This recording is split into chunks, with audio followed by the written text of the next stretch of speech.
Oke Sobat Football United, Assalamualaikum. Kali ini gue ingin berbicara terkait dengan situasi pemain-pemain yang dipinjamkan oleh klub. Ada banyak nama yang saat ini tidak memperkuat Manchester United lagi, artinya dipinjamkan. Bagaimana, apakah mereka akan punya peluang kembali lagi ke skuad atau akan lepas atau seperti apa?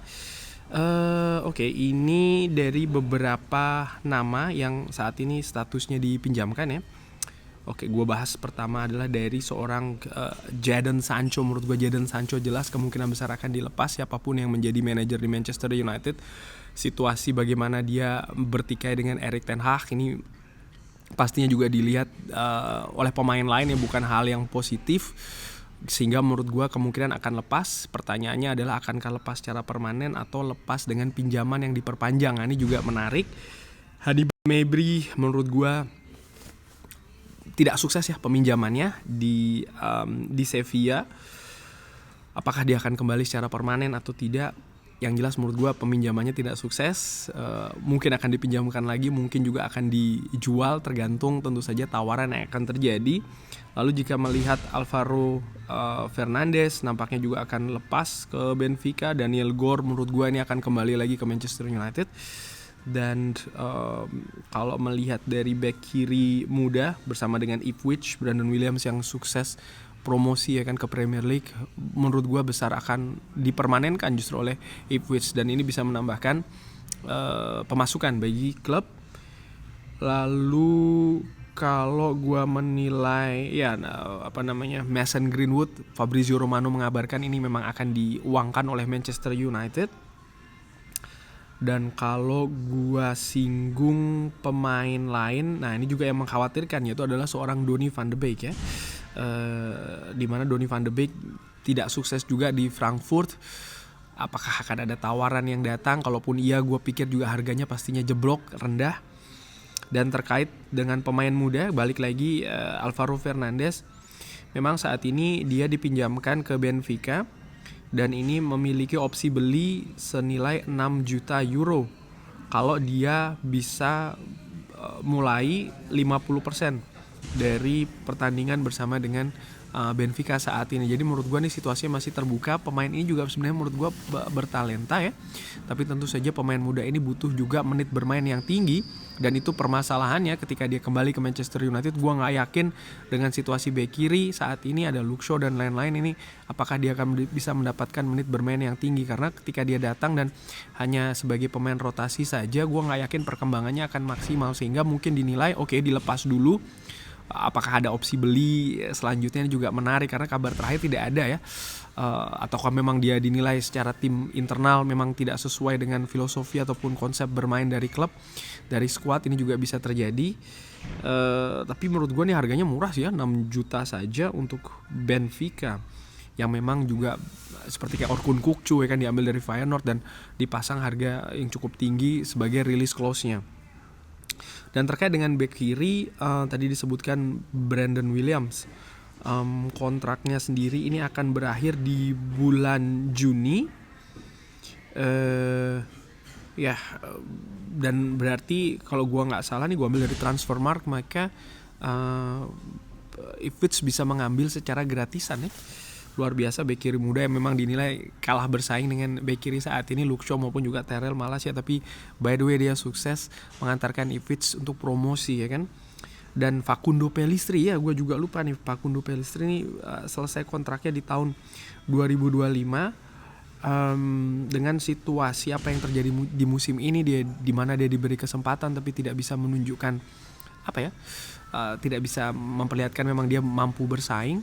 Sehingga dari situ gue berpikir sih ini akan menjadi musim terakhir bahkan ya di Manchester United. Besar kemungkinan dia akan dijual sih menurut gue settingan amatiran di akhir musim nanti. Dan terkait dengan Donny van de Beek pun juga demikian. Kontraknya masih baru berakhir tahun 2025, tapi gue menilai peminjamannya tidak sukses di Eintracht Frankfurt. Besar kemungkinan dia juga akan dilepas di musim panas nanti dengan harga yang menurut gue akan jatuh sekali. Dia didatangkan kalau tidak salah itu dari Ajax dengan harga 40 jutaan. akan beruntung kalau ada yang mau dengan harga 10 juta saja. Dan kalau gue lihat ini memang bagaimana manajemen Manchester United sebelumnya ya, ketika memutuskan untuk mendatangkan pemain atau memperpanjang kontrak ataupun juga memberi kesempatan dari tim muda akademi ataupun juga mendatangkan pemain muda dari klub lain untuk ditempa di akademi. Banyak kesalahan, banyak kekurangan, tidak ada konsep yang jelas, terutama konsep jangka menengah dan jangka panjang, sehingga ini yang harus diatur oleh manajemen baru yang hadir di Old Trafford, terutama ya tentu saja Dan Ashworth dan juga Jason Wilcox, karena penting untuk ketika mendatangkan pemain muda ini memang bukan hanya one hit saja, artinya didatangkan dengan diberi kesempatan dengan jangka waktu yang sangat pendek sekali, tidak demikian, tapi harus diatur juga akan seperti apa rencananya, proyeknya, ekspektasinya. Ini juga penting dan ini harus dilakukan secara berterusan dan juga berkesinambungan. Tanpa itu semua terlalu banyak ganti-ganti ya, konsep, orang, juga posisi, terutama dari unsur manajemen, ini akan memberikan banyak kepastian dan ujung-ujungnya akan banyak menderita kerugian, karena contohnya seperti Donny van de Beek ya, didatangkan 40 juta lalu dilepas dengan nggak tahu gue harganya akan seperti apa ini. Lalu juga bagaimana seorang contohnya Facundo Pellistri yang memang diharapkan dia bisa berkembang, telah diberi banyak kesempatan, peminjaman dan lain-lain, tapi menurut gue juga tidak berhasil. Lalu ketika melihat seorang Hannibal Mejbri contohnya juga, ini peminjamannya tidak berhasil. Seperti apa sebenarnya konsep dari peminjaman ini? Apakah memang akan diberikan kesempatan untuk membuktikan atau memang ujung-ujungnya akan dijual? Karena gue menilai ini pemilihan klub yang dituju untuk dipinjamkan ini juga sangat berpengaruh menurut gue, dan ini juga harus dilihat secara atau dianalisa secara baik dan juga secara detail, karena ketika itu semua salah, maka apa yang diharapkan dengan peminjaman itu sendiri juga tidak akan kejadian ya. Artinya menambah valuasi dari pemain atau justru akan menambah jam terbang dari pemain itu sendiri, sehingga ini harus diperhatikan. Dan saat ini banyak sekali hal-hal seperti ini tuh diputuskan dan dipantau langsung oleh manajer Manchester United Erik ten Hag, dan menurut gue ini terlalu luas, sehingga memang penting untuk memang mendatangkan posisi lain di manajemen ya, yang mengatur hal ini, yang membuat keputusan, bahkan tentu saja dengan sepengetahuan manajer dan juga pelatih kepala, tapi bukan menjadi pertimbangan yang utama di sana. Pelatih kepala, manajer tentunya diharapkan setelah adanya Omar Berada ataupun juga Jason Wilcox dan Dan Ashworth ini bisa lebih fokus mengatur strategi, taktik dari satu pertandingan ke pertandingan lain, seperti klub-klub lain seperti Pep Guardiola, seperti Mikel Arteta, seperti Jurgen Klopp ya.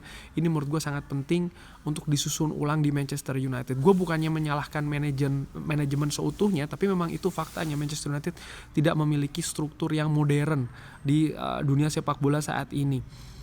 Sistem yang selama ini masih dipegang sama seperti yang dijalankan oleh Sir Alex Ferguson yang memang pada saat itu bisa, tapi dengan berjalannya waktu sepak bola ini berkembang dan membutuhkan posisi-posisi yang lebih spesifik lagi dengan tugas juga yang lebih detail dan spesifik. Kurang lebih demikian, terima kasih sudah menyaksikan, jangan lupa like, subscribe.